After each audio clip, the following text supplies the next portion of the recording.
Hey everyone. Welcome to John Tester. Let's try that again.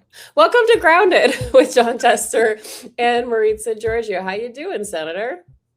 I'm doing good. We finally got winter. I mean, we had summer all winter long, and now, it was below zero last night. So, What? yeah, telling you, yeah, It was 10, below zero where you are? 10 below or so. We had a bunch of snow. Need some more moisture of any kind. But yeah, it's cool. I So we're doing am good. I'm not ready apparently because I forgot to put my microphone on. So let's do that. That's Let's fix okay. that. It's better. People can't hear it. No, I'm just kidding. That wouldn't be nice. No, put your mic on so people can hear you. There we go. I've got my mic on. I Okay, couldn't tell the so difference, by the way. I can't tell a lick of difference from where I'm sitting. you really can't? Uh-uh. Go It's ahead. all for show? Well, let's Oh, talk all about some right. headlines. Okay, well, hold on. We've got to tell people what's going on today. We have our guest. Last week we had our students from Georgetown who were wonderful. We had so much great feedback from that conversation about how they gave people hope. And really, when we think about hope, and when I think about hope, I look at the future, right? And today we have a very special young man. He hosts the podcast Now You Know with Noah De Barrasso. He's made quite a splash in his career. And here's the really important part. He's 14 years old. And he doesn't spell his name Noah, Noah. Right. He spells it Knowa. So Because he knows. That's right. Because he knows. One last thing before we get into headlines. I watched this movie last night called Nuremberg. I know you haven't seen it, Senator, but I assume you know what it's probably about. I don't. Nuremberg, the Nuremberg trials after. Okay. All right. Okay. Yeah. And let me just say, this movie had me emotional, and it had me really thinking about a lot of things. And I think it's an important movie to watch and understand. It follows this psychiatrist who basically interviewed and monitored these Nazis at like Hermann Göring after they were captured, and as they went through the Nuremberg trials. And one of the things that really stuck out to me was he was trying to figure out what made them different than anyone else. And he was criticized because he kind of said, well, they're not different and this could happen anywhere. And the only reason this happened is because people let it happen. And so I've been thinking a lot about that. And I just wanted to kind of put that out there. The movie is out streaming now, so go check it out. It really caused me to think a lot about a lot of things that we're seeing right now. Okay. Anything else before we get to headlines? I think it's, by the way, as you know, I have a minor in psychology, and I think that psychiatrist was spot on because it's a fact. It can help in any way. And these kind of things happen because people let it happen. I think what we saw in Minnesota is a great case study of folks who didn't want to let it happen, and they didn't. Yeah. And what we're seeing in Congress are about a little over half the folks that want to see it happen, obviously, or they'd stand up and do something about it. And the problem is they should have done something about it when they appointed the folks to the cabinet who were unqualified, and they didn't. And it keeps going on and on and on. And the longer they wait, the tougher it's going to be to maintain our democracy. Just a side comment. Yeah, I think it's a good point, and really impressive movie. Okay, so let's talk about headlines here before we get to Noah. The American death toll in Iran is now at 13 after a refueling plane crashed over Iraq this week. I want, though, to play something that happened at the Pentagon this week because Secretary of Defense Pete Hegseth addressed the press. What press was there? And he waited more than 8 minutes to even mention the loss of those troops. But here's what he really focused on and pressed on. Passing hour, we know, and we know they know, that the military capabilities of their evil regime are crumbling. They can barely communicate, let alone coordinate. They're confused, and we know it. Our response? We will keep pressing. We will keep pushing, keep advancing. No quarter, no mercy for our enemies. Yet some in this crew, in the press, just can't stop. Allow me to make a few suggestions. People look up at the TV and they see banners, they see headlines. I used to be in that business, and I know that everything is written intentionally. For example, a banner or a headline, Mideast war intensifies, splashing on the screen the last couple of days, alongside visuals of civilian or energy targets that Iran has hit, because that's what they do. What should the banner read instead? How about Iran increasingly desperate? Because they are. They know it, and so do you. Admit it. Or more fake news from CNN. Reports that the Trump administration underestimated the Iran war's impact on the Strait of Hormuz. Patently ridiculous, of course. For decades, Iran has threatened shipping in the Strait of Hormuz. This is always what they do, hold the strait hostage. CNN doesn't think we thought of that. It's a fundamentally unserious report. The sooner David Ellison takes over that network, the better. Okay, I have a lot of thoughts about that. I bet you do too. First of all, war in Iran intensifies is not an incorrect banner. It's actually a pretty nonpartisan banner without opinions, which is what the news is supposed to be. By the way, previous to that statement, he also said that there was going to be more bombs dropped yesterday or the day before yesterday, whenever that conference was, whatever that news conference was, than ever before. So they're supposed to say the war isn't intensifying? Right. There's nothing wrong with that. But he wants state media. Yeah, I mean, this is a fact. You go ahead and do yours first. I'm a little pissed off about the Secretary of Defense or War or whatever the hell he wants to be called today. Okay, so he gets up. He says we're going to drop more bombs than ever. There's a banner that comes across the screen that says war intensifies. He wants it to say something else. Well, he is right. He used to come from that news. He used to work for Fox News, and he just said, you know, these banners are put up for a reason. So we know that now that Fox News puts bullshit banners up all the time to reflect not reality, but reflect an agenda, which is just what he said. And that is a fact, because he didn't like folks putting the news up, the banners up that were reflective of reality. And here's another one. And you're probably going to get to this. Brendan Carr, the head of the FCC, comes out right after that and says, you know, if these guys are going to do this, we're going to pull their license. I'm going to tell you something, folks. Freedom of the press is really important in this country. And the president has talked about real news being fake news and fake news being real news. And now you got the head of the FCC, who, by the way, I work with. I know that he knows better, who says we're going to turn this country into a fucking communist dictatorship. It's unbelievable. And Congress sits there on their hands. There's a few of them, shots. A few of the Democrats spoke out.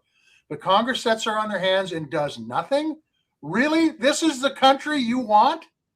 Where when the press speaks up, you've got a goddamn alcoholic as the Department of Defense secretary saying you can't do that?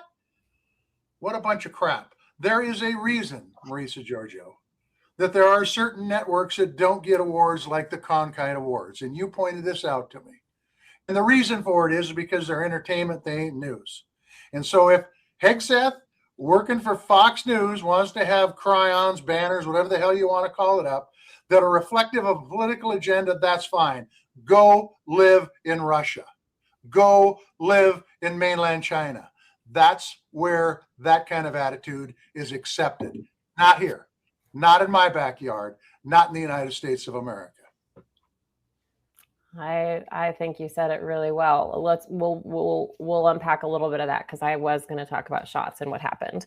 I want to break down a little bit of that. So he's criticizing CNN for their banner, which was not an inappropriate banner or a false banner or not factual. Siobhan makes a good point too in our comments that it's 13 U.S. troops that we know of at this point, right? That we know of. There's been a lot of chaos. We're in the fog of war. He also said that CNN's reporting that they underestimated the impact of shutting down the Strait of Hormuz. Well, it's shut down. And he said, look, it's open. It's open. It's just that, you know, Iran might shoot at you if you go through it. So if they didn't underestimate it, where's the plan? Where's the plan? But here's the other thing, and I'm going to put up Senator Mark Kelly's response to this. You heard him say, no quarter, no mercy. That's not just a line. That means something. So Senator Kelly talked about this. I've seen a lot of people in the military talk about this. That means to take, here's what Kelly said: in order to give no quarter would mean to take no prisoners and kill them instead. It would violate the law of armed conflict. It would be an illegal order. It would also put American service members at greater risk. Pete Hegseth should know better than to throw terms around like this. Illegal order, Senator. We've heard that before. And that's in fact what they're investigating Mark Kelly for. There's just a lot here. And go ahead. We've had Senator Kelly on our show. I like Mark Kelly a lot. I think he's somebody that's fully capable to run for president of the United States. But he gave too much credit to the Secretary of Defense. He said he knows better. I don't think he does know better. Quite frankly, he is not qualified for that position. Mark Kelly has said that, and Mark Kelly is right. And I don't think he knows better. He doesn't know better. It's a fact this guy drinks a lot of booze. And it isn't just on Saturday Night Live parodies that he does it. He does it in real life and has done it for a long time. I think he is just as mentally incompetent as the President of the United States. It just reminds me of a little boy playing Battleship, the way he gets up there. And there's not this moment, this somber, serious moment from our leaders that shows they even care about the loss of life, anyone's loss of life. And let's not forget about those children in that school. I mean, as a mother, I just can't even, it's just too much. And I'm very disappointed that we're not seeing more of our leaders express like actual severe condolences for this moment that we are in, where people are dying. I just wish there was some accountability here. I just wish there was some accountability. I kept saying they were spending $1 billion a day on this war. Today, I heard it's $2 billion a day. We've lost 13 lives that we know of. How many are injured and hurt? I can't tell you, but it's probably in the hundreds of U.S. citizens.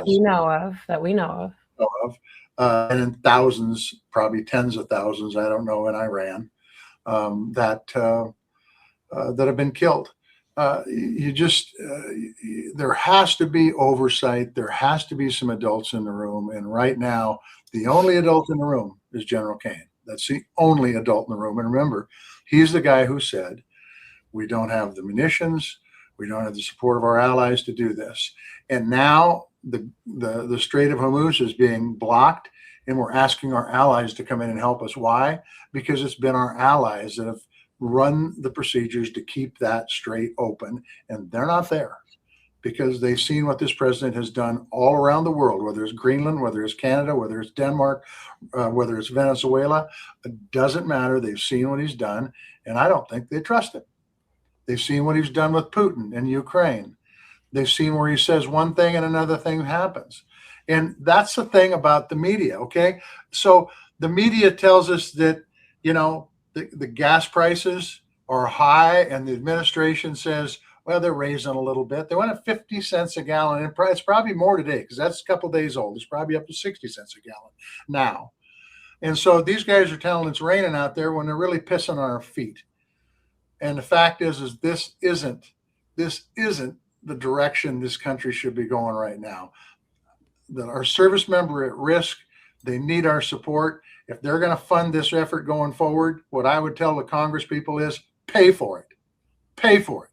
Don't put it on the next generation's dime. We're going to hear from a kid from that next generation. Don't put it on their credit card. Pay for the damn war effort.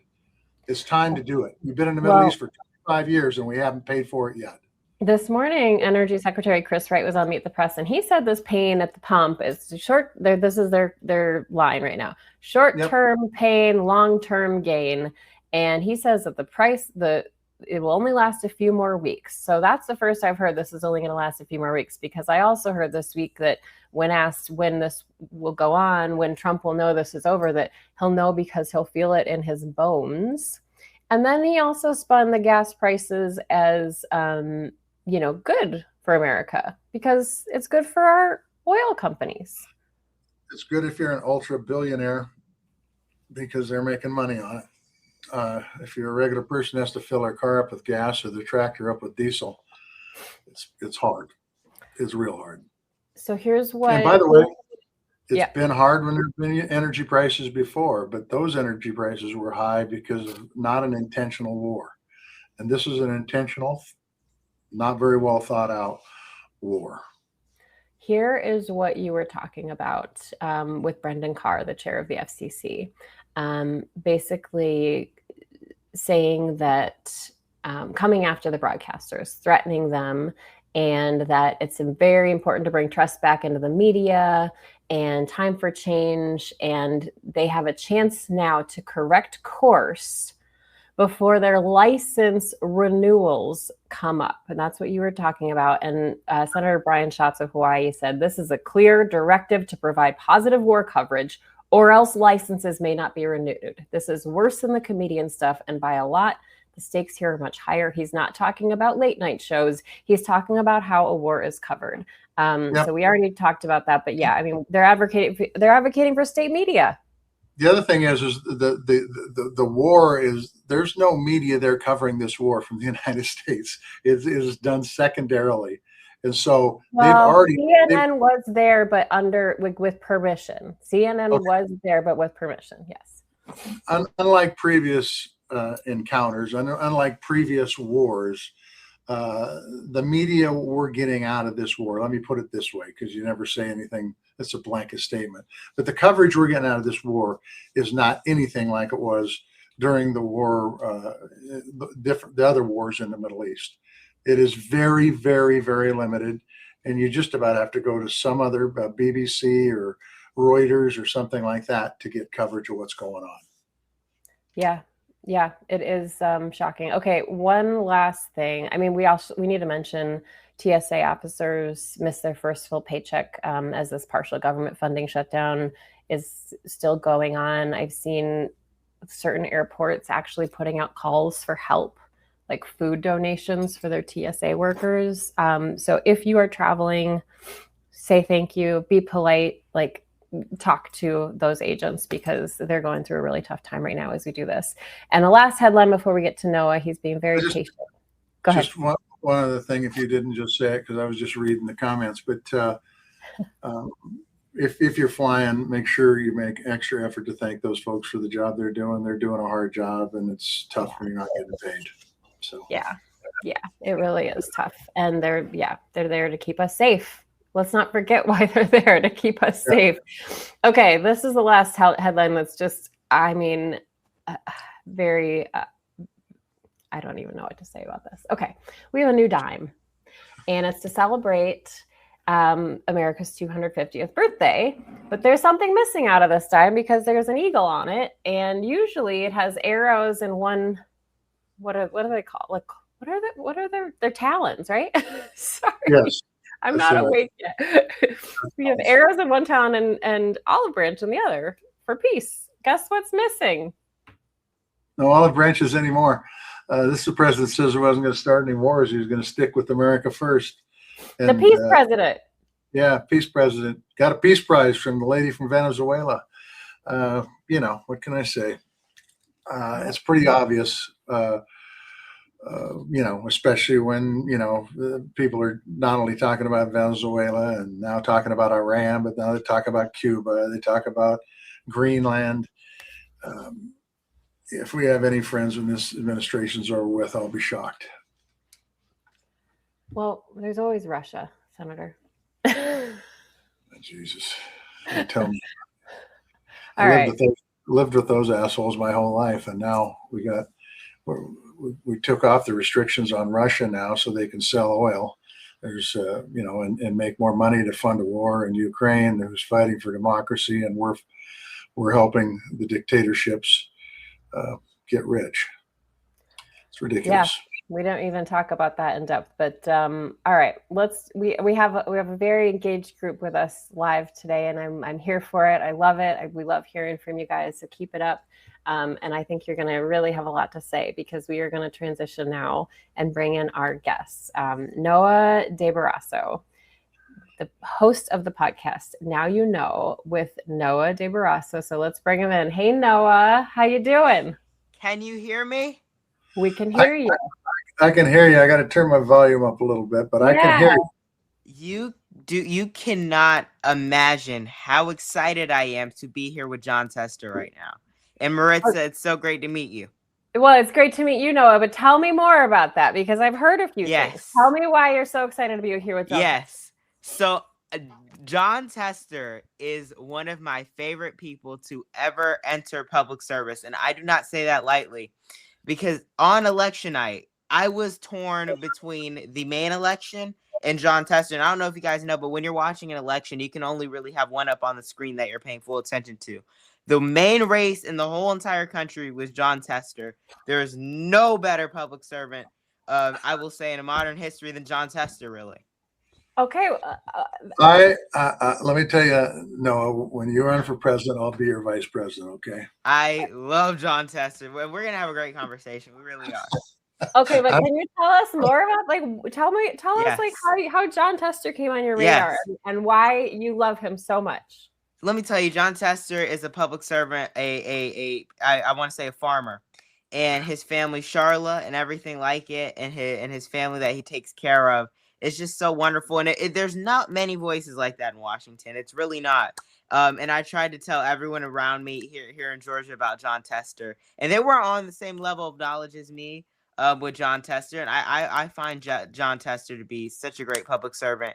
And please tell Charla I say hello. I'm going to do it. I'm going to do it. And Jon Tester, I have a question. I'm going to just go for it. Yeah, go for it. Can I ride the tractor? Yeah, you're damn right. You can ride. You not only can ride. No, stop. We're going to go further than that. Before you get off that tractor, you're going to be running that tractor. We're gonna run the tractor. Now I gotta go to Montana. I'll be sitting in the buddy seat. You'll start out in the buddy seat, and we'll do a couple rounds, and then Maritza, you're gonna. You've ever been to Montana? I live in Montana. Yeah. I do. Yeah, that's how this whole thing got started. I thought it was a DC Montana collab. Yeah, no. You're right. She is very DC, Noah. Yeah. She's very. Yeah. What the hell is that supposed to mean? Yeah. She claims to be a Minnesotan, which is bad enough. Okay. So sorry, no, I'm swearing around you. From Montana is perfectly logical. Perfectly logical. Jon Tester, I have this thing. It's like I used to like a year ago. I was like, why didn't Jon Tester just move to DC? It's DC. It's so nice. It's amazing. Why did Jon Tester just move to DC? Why did I move to DC? Because why don't you move to DC? Why don't? Can I just be honest? Yes, please. We've had a bunch of people move to Montana, and that's cool as long as they don't want to change Montana, but they're trying to. But the reason I don't live in DC is, I'm coming from Montana when I said this.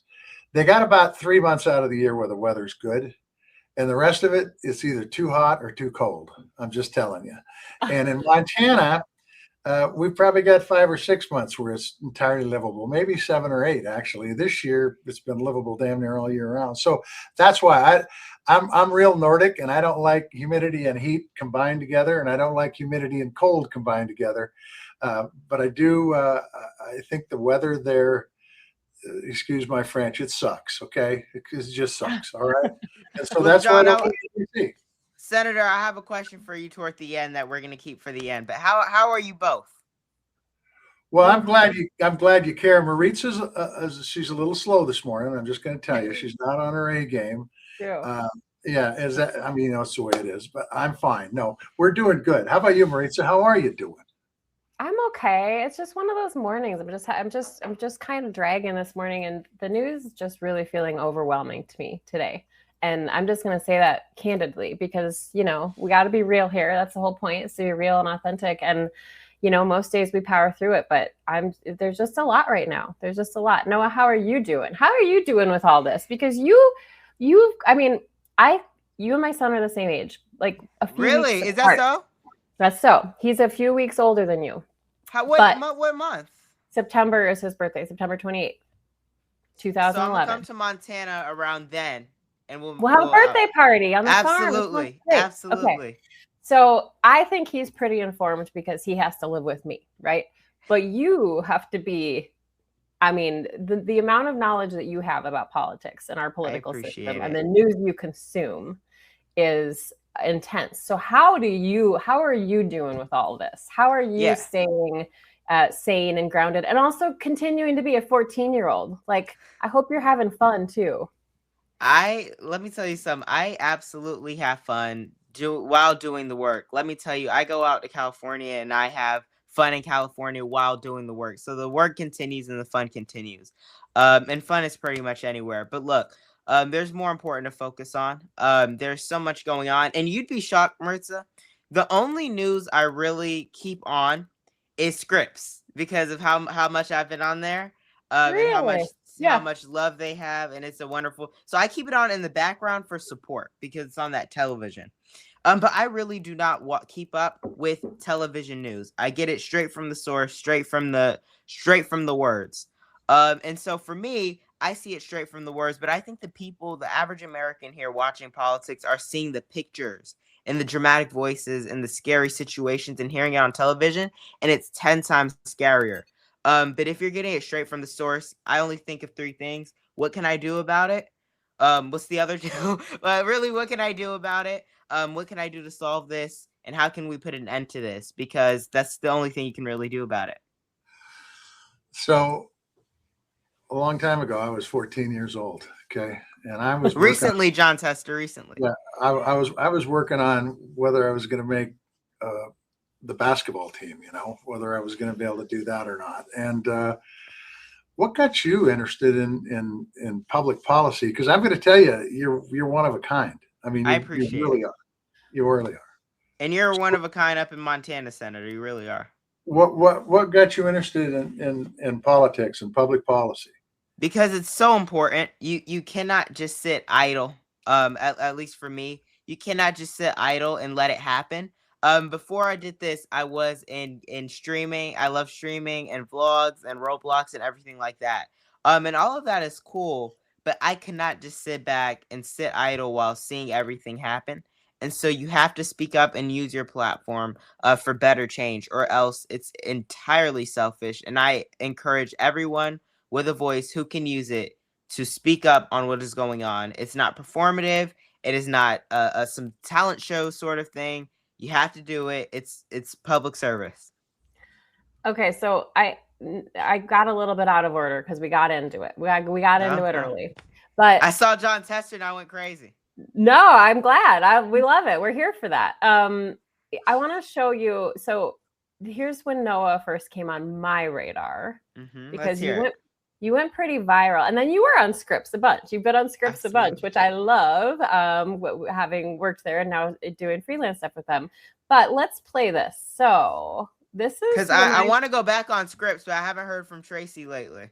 Oh, well, we'll take care of that, Noah. We'll take care of that for you. We'll do it next time I'm filling in, okay? But here is from the 2024 RNC. I was covering the RNC that year. DNC. Oh, this was the DNC. Yes. My bad. Okay. No. Wait, okay. I have questions then after that. I thought this was the RNC. This is at the DNC. And Lindell was at the DNC? That's what I'm wondering. So hold on, let me play it. Mike Lindell was there from My Pillow. You walked right up to him and you asked him why he's denying the results of a free and fair election. Let's listen to this. Talking about there was one. No. There was one down in Georgia. 3 Democrats. I'm from Georgia. Okay, there's 3 Democrats in Georgia in the summer of 22. She's a good friend of mine. She got 0 votes in her own precinct. Who is it? So, Brenda, I'm not telling you her last name. I see. But let me tell you. No proof. No, the proof. They looked into it in Georgia. Okay. Crooked Brad Rasmussen, your Republican Secretary of State. Okay. He looked into it and said, it was a computer error. Okay. Now, maybe you didn't see this in the news. Maybe you're not up on things. Alex I am. I'm up on your bankruptcy too. Alex Haldeman with a ballpoint pen hacked into the machine in front of the judge and switched the whole election in front of her. Now that case is still in Georgia. She has that ruled on it. No. That's in your state. You want to know more in your state? So They're just going 257,000 votes. This happened last week. A judge ruled in Georgia that are missing from the 2020 election. This just came out. You're behind. So your source is Trust Me, bro? That's your source? The source. It's in your papers in Georgia. You need to read your news. You haven't given me any last name. You need to read your news. Okay, you went on to tell him he's full of crap, which I appreciated. I'm sorry for our viewers that you had to listen to Mike Lindell yell like that for so long. I actually trimmed it down a little bit. But like Noah, that was impressive. I mean, did you have any idea that was going to land the way it did? Listen, no, because he's just rambling. And John, okay, so imagine there's an old guy and he's yelling and he makes no sense. And you've heard him for a long chunk of his career talk about how incompetent Joe Biden is. Meanwhile, I've understood multiple sentences Joe Biden has said and barely anything he's been able to say. So that clip is always it's a great clip. Not because of what I was in Chicago at the DNC and I lost my suit. Close terrible, right? But that's not the point. No, you were great. You were Close great. terrible. Close terrible. But the point of the clip is that to combat misinformation, always combat misinformation at any opportunity, whether you have to do that face to face, whether this was a panel, no matter what, you always have to combat misinformation. That is your obligation as an American. Damn, that's pretty good. I mean, I got to tell you though. I mean, this guy's been on TV, at least in Montana. He's on TV. Used to be a lot, not so much anymore. Really? He's running. Isn't he running for governor in Minnesota or something? He is running for governor in Minnesota, and I would love to help Amy Klobuchar with her candidacy. Oh wait, hold on. I'm the producer, and let's look at this. This is what you put out when he announced he's running. You said, Minnesota, I've got it from here. I use Twitter. I sure do. I use Twitter. I sure do. I'll say that. I use Twitter. But like, you've done this with other people. Did you get nervous? Because I get like, it's uncomfortable for me to go be confrontational and like ask these questions of people, especially when they're not quite all there. So like, were you nervous walking up to him and asking him that? Maritza, you've got to be confrontational. You got to go up there and you got to go right. As soon as I was told he's right there, I went right there. You have to go right there. And I knew that. And here's the great thing about the Democratic National Convention is that I knew when I was done with that, I can go upstairs with some great people. I knew I can go to the first floor. I can go get some United Center chicken tenders. And of three people I didn't meet at the DNC was Amy Klobuchar, Cory Booker, and Jon Tester. Jon Tester, where were you? I was running for re-election in Montana, and there was only maybe 3 votes there for Montana, so I had to focus on my constituents. Okay, but you're right. Fair question. Okay, we'll have calling you out. We'll have a talk about it soon enough, Jon Tester. All right. Okay, so that was really incredible, Noah, and I mean, I have to say you have an advantage over me because you're this like adorable young man who walks up to Mike Lindell like, what's he gonna do? Like, I guess he did kind of yell at you. He's weird, isn't it? I mean, these guys are weird. When you said, "Oh, I'm up to speed on your bankruptcy," that was great job. You're quick on the fly. What did you? Now stop! I missed that part. What did you ask him about his bankruptcy? Well, he was like berating him like about not knowing the news and not being up on things. And I said I'm up on his personal things. It's fine though. It's fine though. Okay, so you have this podcast and it's called Now You Know. Mm-hmm. And I'm not like this isn't just like a normal podcast that a 14-year-old has. Your last guest of your most recent episode was Kamala Harris. Mm-hmm. Just you were with President Biden last week. I was. Just yesterday, you were with Mayor Pete Buttigieg, yes. Secretary Buttigieg, and you put this out and you said that you're going to be traveling the country this midterm cycle, listening to the people, like the secretary. So tell us about that. What do you have planned for this midterm cycle, Noah? Yes, ma'am. So let me tell you, I think it is more important than ever to send people across the country to hear from voters about their dreams, their hopes, their fears. And because if I were in 2024 election, if I were going to places like Ohio with Sherrod Brown, Montana with Jon Tester, and I know I'm all on you, Jon Tester, but I mean it. And if going to Maryland for Angela Alsobrooks, if more people were on the ground helping these races and highlighting these little things, like the microaggressions of Tim Sheehy and the lack of experience across the board from him. If they were highlighting these things, then much better outcomes could happen across all elections. And I want to make sure that I am not lackluster going into the midterms, and I want to make sure I have everything needed. I'm supporting a guy named Jason Estevez for governor down here in Georgia. And if he doesn't make his primary, I'm not sure that we're going to win the election, even in this midterm. So I'm going all around the country to make sure these candidates win. So we need to get you to do a video. Yes. To send to the DCCC, the DCCC, okay, and the DCC, and the DNC, because you, my friend, at age 14 years of age, are absolutely correct. If you go to places and talk about people's dreams, hopes, and fears, and talk about what Democrats stand for, you're going to make some major inroads into those places, because right now Democrats aren't showing up in many of those places. Now Ohio's different because Sherrod's there, and Montana was different, but now I'm out of the circle. Yeah. Don't say that, John. It hurts me. It hurts you. Don't say that. No. I know. It's true. But the bottom line is you are 100% correct, and it applies to everything. If you show up, if you don't show up, you will never get those people's votes. If you do show up, you might get those people's votes. Yeah, you have to message to people. You have to say, there's Democrats like Jon Tester that fought to raise the minimum wage. There's Democrats for workers. There's Democrats like Jon Tester that fights for workers' rights. Democrats like Jon Tester that keeps our food clean and keeps our food safe that we need to protect in the Senate. This was, I think, 2 weeks before the DNC. I found an old tweet of me replying to Jon Tester. I never got my reply back, but that's okay. No, somebody got fired over that when they didn't reply back. Never got or a follow Jon Tester. I never got a follow back. Are you kidding me? I'll fix that today. I appreciate it. That is political malpractice. No wonder I lost. I mean, Okay, so while you're on, let's talk about what Democrats need to do to reach young kids. We've talked about this a lot. We talked about it with Governor Tim Walz last summer.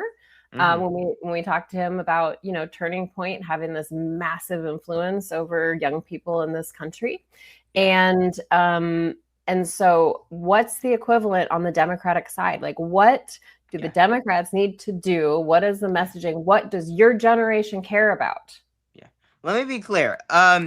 It is harmful to say that it is enough to get a certain TikToker or a certain mute pop star to make an endorsement. Now, let me tell you, I have always said that is a very important step in an election, but it is incomplete to say that they don't care about things like the minimum wage. It's incomplete to say they don't care about things like workers' rights, owning a home, and things like that. So messaging, like the senator said, messaging, and another thing, do not be ashamed of those TikTokers and those pop stars and people like that people listen to. Don't be ashamed to send them out on the campaign trail. Kamala Harris did not lose because of anybody's endorsement, yet alone someone who people listen to's endorsement. I never understood that logic. But what I will say is that if we send people like that across the country, speaking to young people and messaging our agenda as Democrats, the influence would be so. It would be wonderful. So I am not 14. I'm not even 25. Yes. And I always bring up things like healthcare and the national debt. Am I just way off base here? No, I don't think you are, because at this very moment, we need to be messaging to people all over that we care about these things, and we're not just and so here's what we need to do. Here's my strategy I've been doing for a minute now. I've been saying that the Republicans are the culture war people and Democrats are worried about the basic issues. And that's the fact of the matter these days, is that Democrats are focused on things like minimum wage, healthcare, abolishing the filibuster so we can get things done, and Republicans are worried about bathrooms and stuff like that. Gotcha. Yes, indeed. Okay. So can I ask him? You got another serious question for him? No. I think we're gonna. Who's the favorite interview you've ever done, and why? Ooh, that is a great question. Okay. So every time I'm on, I'm not just saying this, every time I'm on scripts, I have such a great time. But I don't love this will be one of them for sure. But here's the thing about the other interviews. I don't love the interviews where it's just like where they're like this, where it's like a novelty chat. It's so like it's confusing to me because do you want me to talk about the Democrats' message, or do you want to ask me what I do for fun? Yeah. So if it's one or the other, then that's okay. But when they're 1 second, they're like, "How do you feel about the national debt nearly reaching 40 trillion?" And the next minute, they're like, "Why are you worried about this? What do you do for fun?" And I'm like, let's have a separate conversation about that. But but we're going to transition into that, Noah. We're going to have such a great conversation about that. But the weird interviews are when they get right into that. But I usually have a lot of fun on scripts. But besides that, Variety is always really kind. Well, what's your favorite interview that you've conducted? That I've conducted on your podcast? Well, usually guests are hard to coordinate. And I need to find guests for every week. And I have to do it. I have to. And it's always challenging because you got schedules and all that. But the most simple one, you won't believe it, was Kamala Harris. And I've known her for a minute, and she is wonderful. John Tester, how many times have you gotten to meet Kamala Harris and work with her and collaborate with her? I served with in the Senate, and her office was right below mine. So when I dribbled a basketball on the floor, she would always call up and say, "What the hell are you doing up there?" That's a fact, by the way. She was a skilled legislator. Maritza's shocked. She's mind blown. I need her to come on the show and talk about that. Like, I really do. I really do. Well, you got to do something. I mean, it's the Senate, for God's sakes. You got to try to do some things normal. So I had a basketball and I dribble it around, and not that I was that good at it, but then the phone would ring and she'd ask who just hit the ground multiple times. So are you okay? That's her thing. Are you okay? Yeah, exactly right. And then we worked on some legislation. So I met her a bunch of times because she was in the Senate and I served with her. Yeah, so that's probably got to be my favorite I've conducted. And I have to ask a favor, everyone watching. Please go leave a review. Because I heard it's going to be really mad at me this season if I can't gather enough reviews and downloads. So please, everyone. I just did that last night. No, actually, I did that. I appreciate it. I greatly appreciate it. And when you need a guest, when you're like in need of a guest, I have a feeling I know a farmer in Montana who might be willing to come on. That was going to be my end question. Yeah. And that would be so crazy. That would be insane. So I got a better idea. No, you just we'll do it from the tractor. Oh my goodness, that would be crazy. I gotta come back. I gotta come to Montana. So Big Sandy. You gotta come to Montana. Big Sandy. We'll get you on the campaign trail here because there are a lot of races happening here. I wanted the senator to run for District 1. You what? I wanted you to run for District 1. Oh no, I don't live in that district. How far is it from you? It's 106, a little over 160 miles. 160 miles. Big Sandy. I got to come to Big Sandy. Well, people were saying they wanted him to run for Senate again, though. I did too, but that's asking for too much. Yeah. Exactly. Yeah. Okay. So no fun, John Tester. No fun. That's right. Charlemagne the God called you the future governor of Georgia. Is that true? That is true. I saw that, but I think I wouldn't say that is an endorsement because Charlemagne is very confrontational. Okay. So he will do an interview process style thing closer to if I launch a campaign. So don't take that as an endorsement. Here's the deal. What's the deal? This is what you're up to now, right? Like you're 14. You're going to be 15 this year. This is like you just interviewed Kamala Harris for your podcast and you call her auntie, which tells me you guys are close. So if you're doing this now, what do you see yourself doing when you're like, I don't know, 35? Yeah. So I think that both of the people on here are representative of amazing things you can do in politics. But mainly, I want to make sure that Democrats win the midterms. So that is so far away. But I just really want to make sure we win these midterms. Yes. And I want to make sure that we win these primaries. And I have a question for both of you is how can I do more? Because right now I feel silent. I feel absolutely silent. I'm not getting involved in the primaries. I need to get more involved in the primaries. I need to speak to more of the candidates. Tell me what I can do more, please. It is a smart 14-year-old that understands that you look at the short-term stuff, and then what happens after that, you move in politics, because that's what happens. I'm going to tell you what I would do. You're getting to be fairly well known, okay? You can't do all the races, okay? I would pick a few races in the House and a few races in the Senate, and write their campaign, say, check out my website, check out my podcast, and I would love to be able to add value to your campaign in some way. Get back to me and let me know how you can use me. And oh, by the way, all I want is I just want my room paid for, or I just want a box of Cracker Jacks, whatever Senator, it is. these campaigns are cheap. They won't even do the Cracker Jacks. Like, I'll go and help them, and it'll come from me. That's the problem. Okay, well, then that's good. I mean, then you can say, you know what, it doesn't cost you a damn thing. I'm going to be there, and I'm going to work my butt off because I believe in whoever it is, Sherrod Brown, or John Ossoff, or whoever it might be. Okay. Or Jon Tester for governor of Montana. Pressure's on.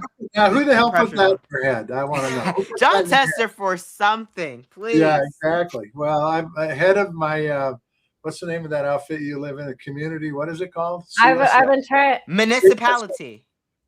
I will be president of my housing. What's that called? Oh no, I want him to be president of my HOA. That's what I told him. Yeah, that's it. And I'll be president of my HOA because I'm the only. My wife and I, it's joint custody of our HOA. Okay. I don't know. Sean might have something to say about. Well, that's true too. In which case, we'll put him in as president. Yeah, that's right. I will endorse Jon Tester and Charlotte for president of the HOA. There you go. So Noah, do you have a dream guest that you're dying to get on your show? Okay, dream guest. As of right now, the dream guest that is sort of hard to find, sort of hard to get in touch with, but would be a really wonderful guest. Are you ready? I don't know if I can handle this. Are you ready? Well, I'm ready. I am not quite sure, but I have a whole season to go and I need to find more. No, I really wish I had an answer, and I do, but I don't want to make it. I want to make it grand. And I really cannot think of it, but I have so many more episodes to go this season. I have to find more. Oh yeah. That's who I was thinking of. Tim Walz. Tim Walz is amazing. He's always been wonderful. I just never stayed in contact with him. Well, we can help with that. I appreciate that. Yeah. I'm from Minnesota. Yeah. So I thought you were born in Minnesota. I didn't know you had any roots in Minnesota. Yeah, I was born and raised there. I live in Montana now. I'm in DC a lot. DC a lot. Okay. She's got a friend in Minnesota that is just crazy. I'm just going to tell you, she's insane. There we go. I hope we're not talking about Angie Craig, in which I'm supporting Peggy Flanagan. Oh, yeah. Well, Peggy Flanagan went to my high school, Noah. Peggy Flanagan is wonderful. I am supporting her all the way. Yeah, that's going to be a tough primary. There's a lot of tough primaries. I'm feeling Jon Tester. Or who are you supporting there? Boy, he really puts you on the spot right away. I don't know Peggy Flanagan. I know the other lady's name, which I forget right now. Angie Craig. Angie Craig. I like Angie Craig a lot, but I have not endorsed. Okay. Okay. And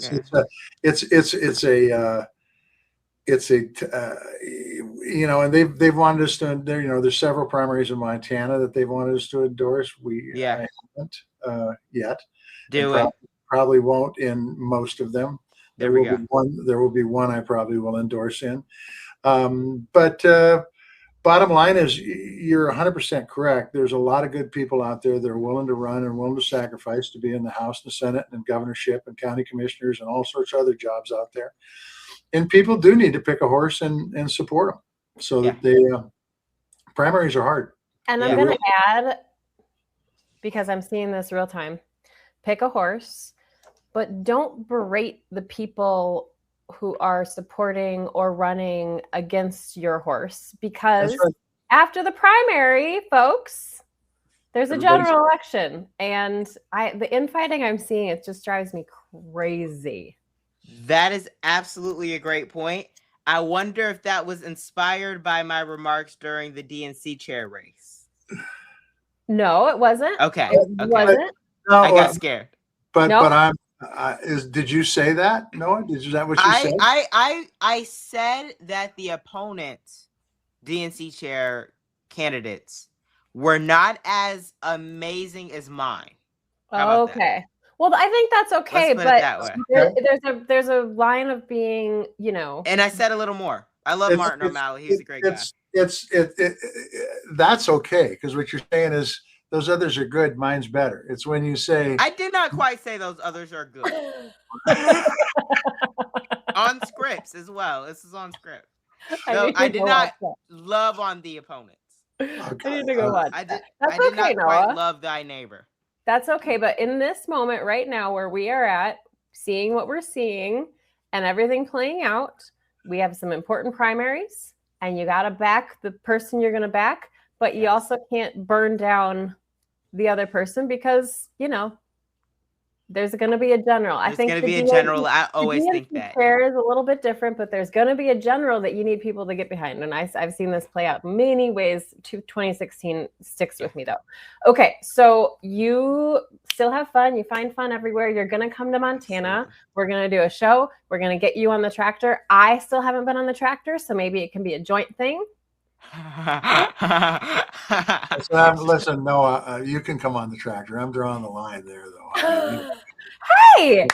I don't want my tractor to blow up. I mean, you know. Oh my gosh. Okay, but here's my other question. You go to California a lot. Yeah. Do you like Disneyland? So here's the thing. I love Orange County. Uh-huh. I've never been. Ever. You know who you're talking to, Noah? You know who you're talking to? What's that? You were talking to the queen of Disneyland right there. The So, queen of Here's Disney. what we want to do, right? Let's figure this thing out. I want to go to Disneyland. I want to go to Disney World. So tell me about Disneyland and Disney World. Tell me about this whole thing. Well, okay. I would like to go with you to both. Yes, please. So let's do this, because I am like, Please. one of my friends sent this to me for my birthday. This is my name as a Disneyland sign. That's Yes. how much of a Disney nerd Yes. I am. Okay. So, and Maritza, let me tell you, the road trip, the idea of a road trip from Atlanta to Orlando, it's like if the road. Oh. I've been to Atlanta to that part of Florida before. It is, it's crazy. It's Okay. insane. so we're going to do this. And Yes. I would love to be your guide at Please. both or. Okay. You just tell me, because I think we could have a lot of fun. And Absolutely. that's where my favorite place to go dissociate. And we're gonna bring your son, and it's gonna be amazing. It Oh really yeah, is. It's he's gonna be all great. in. Yeah, he's gonna all be in. And great. maybe we'll get John Tester to join us. Come on, Tester. That would be insane. Could you imagine John Tester in California or Florida With you on a With roller me. coaster. on a roller coaster? On the California Dreamin' or whatever the name No, of no, it no. Have you- It's called the Incredicoaster now, Senator. Incredicoaster. Have you been to California, John Tester? So one time I've thought in my head, it's like, what does John Tester do in DC? That's how much I was thinking about John Tester in 2024, 2025. Oh my What God. does John Tester do in a place like DC? I have I some new information about this. I've actually seen this firsthand. But you go ahead, Senator. What do you do for fun in DC? I worked, Yeah. then I drank a pop and smoked a cigar some nights. Okay, Like, most of the time it was work. Truthfully, I'm actually a very boring person though. I There we go. don't have a lot of hobbies, so I just work. So have you ever been to California? Yes, and I've been to Disneyland, You and have. I've been to Disney World too, because we would take one of our kids graduated from high school, and now it's when one of our grandkids graduated from high school. We try to go to one or the other. But I am not. Okay, yeah. I'm not an addict like some people on this podcast. Like some people. So that's World, right? That's Disney That's World. World. But here's Disneyland. I've got buttons all over the place. So which one's better, Hunter? Which one's better? Okay, it just depends. I used to be Yeah. diehard Disney World. Yeah. Disney World was my park, but I Yeah. have since become a Disneyland lover. I love Disneyland. It's the original park. It's the OG. It's smaller. Like at first, I'm like, well, this is smaller. Disney World's so much bigger, Yeah. but that's actually the charm. It's the park that Walt Disney, that was his baby. That was his dream. He actually was there. He never was at Disney World because he died before it was finished. There's just a lot. So I love them both. That being said, Epcot is amazing, and that's only at Disney World. My favorite. I want to go. Yeah, that my favorite theme park ride ever is at Epcot, and it's the Guardians of the Galaxy. Do they have roller coasters in Montana? No, we have county and state fairs and multiple state fairs, even though there's one state. But I just want to tell our listeners that this podcast could go on for 3 or 4 hours with talking about Disneyland. Just want to let you know it will never end. These are all Disneyland posters, Noah, behind me. Oh my god, you're obsessed. Oh gee, I'm wanna get obsessed. Hold on. I gotta get John Tester a Disney poster, a big old Disney poster in his office. Okay, we will. Yeah, I don't want to bore everybody because I can Absolutely. talk about Disneyland forever. But anything else, Senator, that we need to grill Noah about, or maybe that he needs to grill you about? He's thrown you some hard questions. Well, I mean, I'll give him one more, but I just want to say to you, Noah, I don't know what your mom is like. You'll see her in Montana. She's raised a good boy here. I appreciate it. That is involved in making his community a better place, which, by the way, should be the priority to everybody, and making a better place for everyone, not just for certain people, but for everyone. And so we appreciate you, man. Thank you very, very much, Senator Tester. My question to you is, are you guys ready? Yeah. Ready. Can you follow me back on Twitter? Can I follow you on Twitter? I will go Yes. take care of it right now. Let me just clue you in. John Tester, have you ever logged in to Twitter on your own, sir? He doesn't use Twitter. No. John Tester, what do you do? No, I had a Twitter account. I had a Facebook You still account. do. You still But it do. was You But it still was do. run by somebody else, to be honest. So what with do you? Okay, so what do you like to do for fun before we leave off here? I told you I work. I don't really. I mean, I like to. As you can tell, I like to eat. I like to have good food. What do you like to eat? I like to visit. I like to visit with my family and What do you like to eat? or I should say friend. But what do I like to eat? Yeah. Look, it depends on what the meal is. If it's breakfast, I prefer French toast. If it's lunch, I like a nice beef or ham sandwich.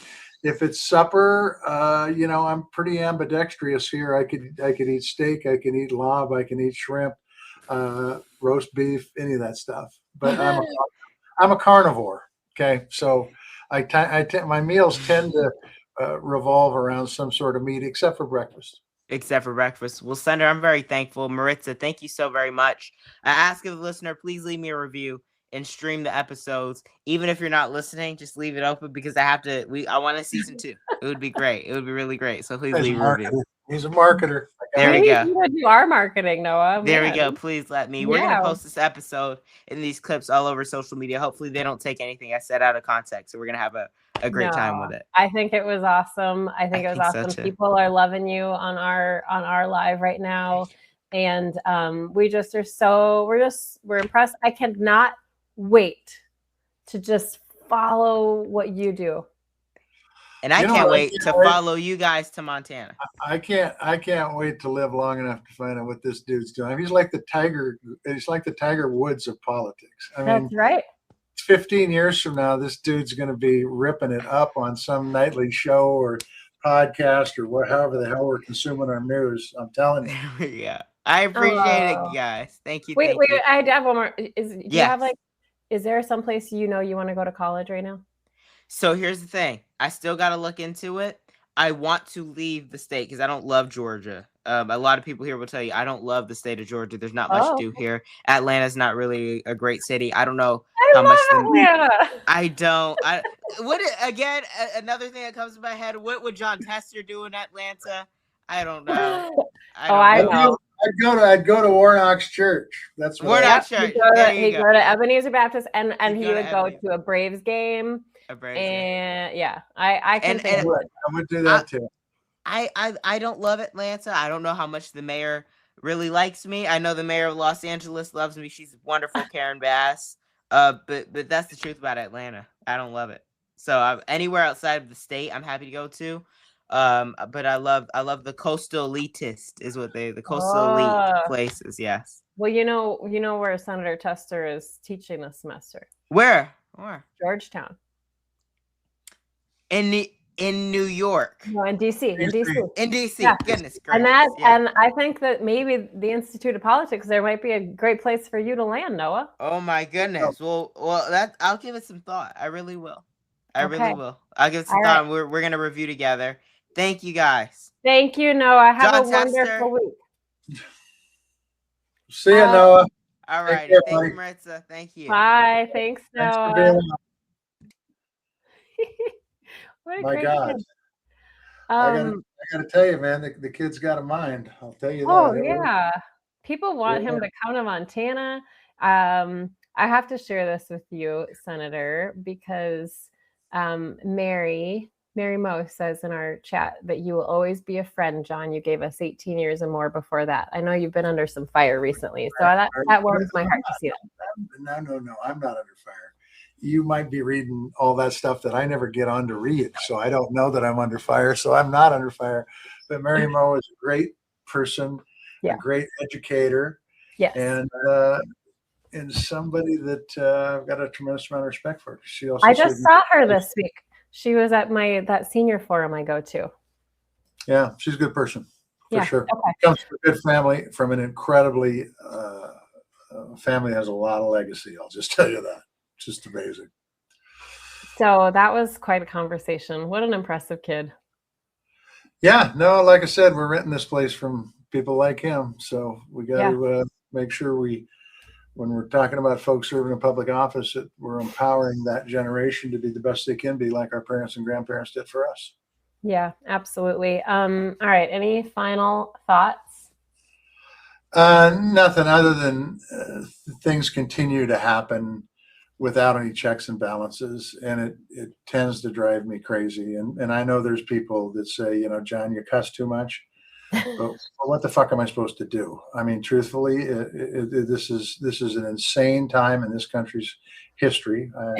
I have been told we've been here before, and I hope we're strong enough to come out of this. And it's going to take people's voices to make sure that happens, because when you have the head of the chair of the FCC saying, if you don't report news the way I see it, as my position as chair of the FCC, then I'm going to revoke your license to do business. That is it's a bridge too far, man. That's a bridge too far. And we've seen it over and over and over again with this administration, and people say, well, they're there to break norms. That's a good thing. No, they're breaking the law. That's the norms they're breaking. And if people don't stand up and say stop, they're going to continue until they come after you. And that's a fact. Tom says, if you're not cussing, you're not aware of what's going on around us. Yeah. I thought, like, going back to where we started with that movie I watched last night, that was one of the themes too. They talked about controlling the press, controlling the media, controlling the narrative, shutting down political opposition and imprisoning people who spoke out in any kind of opposition, in Germany and then beyond. And so that's deeply concerning to me as a journalist. It's deeply concerning to me as a human. We need to really, really be paying attention right now. And what I would say is, and I should have said this to Noah, what more can we be doing? You got to be talking to people. If you're worried about this, you got to be telling people, I'm worried about this, and here's why. I don't think you have to tell him that. I mean, this is a 12-year-old kid then that walks up to Mike Lindell, who's a fully grown adult, might not act like what he is, and hits him up about elections. I think that's a pretty ballsy move in my book. Pretty cool. Bold and brave. Sandy watched Nuremberg last night too. Yes, Sandy, that's what I did last night, and it was really impactful for sure. Okay, we have a big week coming up. You're traveling, but on Wednesday, we are part of something with Blue Amp Media. That's where Ellie Leonard lives, over in Blue Amp Media. Ellie Leonard, our friend, who has been just tirelessly digging through the Epstein files. If you have not listened to our episode with Ellie Leonard, who also has deep Montana connections, please go do so. She is just so brilliant, so hardworking, so kind. She's a great person, so go check that out. But on Wednesday, they are doing like this 12-hour Substack Live-a-Palooza or something along those lines. And we are going to be joining them on Wednesday at, let me get this right, 2:30 Eastern. So, no, 12:30 Eastern. 12:30 Eastern. That's right? better. That's what I've got in my book is 12:30 Eastern time. 12:30 Eastern. 10:30 Mountain Eastern Daylight Time. That's right. So that's on Wednesday. Looking forward to that. On Thursday, we have a couple of things. So first of all, we are going to be on a show, and the show is basically, it's called What Needs to Be Said. And so that's going to be kind of the question, Senator, for us. What needs to be said? So I have a feeling I know what your word might be. But I'll give you some time to think about it. Yeah, thanks. I've got a lot of things that need to be said. Okay. So that's going to be at 8 p.m. Eastern Thursday night. And then right after that, we will be live in Helena with your buddies, former Governor Mark Roscoe, who also happens to be the former chair of the RNC, and former Steve Bullock. So there's going to be a panel. We're going to chat with them before that panel, but we will be there live, and I'm looking forward to another live event with those guys. That'll be fun. At least I think it's going to be fun. We'll see. But that'll be a round table on the state of democracy. So that'll be interesting. All right, hats. What do you have? This was given to me just this last week by a DAV driver. Now the DAV has vans, and they give veterans rides to doctor's appointments.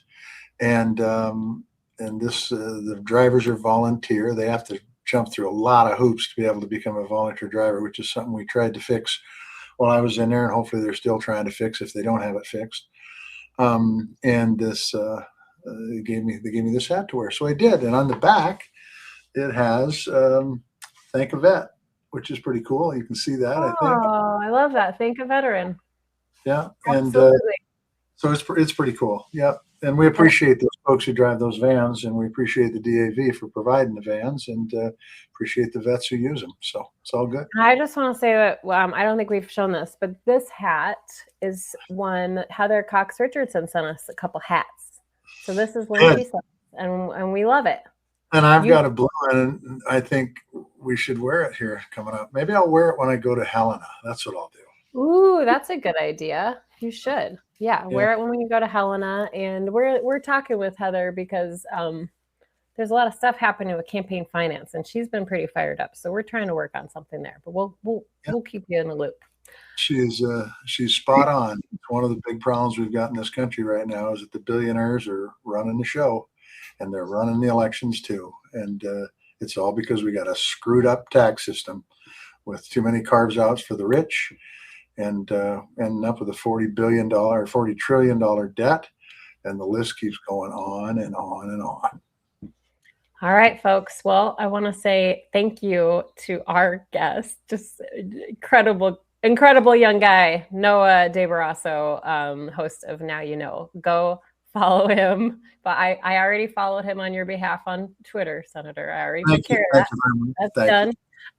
Go follow him, check out his podcast, review it, give him some love because he's really doing a lot of great work and such an impressive young man. We want to thank Pearl Jam for letting us use their music and the audio version of this podcast. We want to thank all of you who joined us on this Sunday morning and commented. It feels so great to have this live interaction, this live engagement. Like, it really feels like we're part of something in this community. And I love that part of this. So thank you all. before we go, I just want to say one thing. We always thank Pearl Jam. We use them at the beginning. We use them at the end. They're letting us use their music for no charge. We appreciate that because those guys are out there fighting for right too every day. And so we thank Pearl Jam for a number of reasons, including the fine music they put out. And tally ho. Tally ho.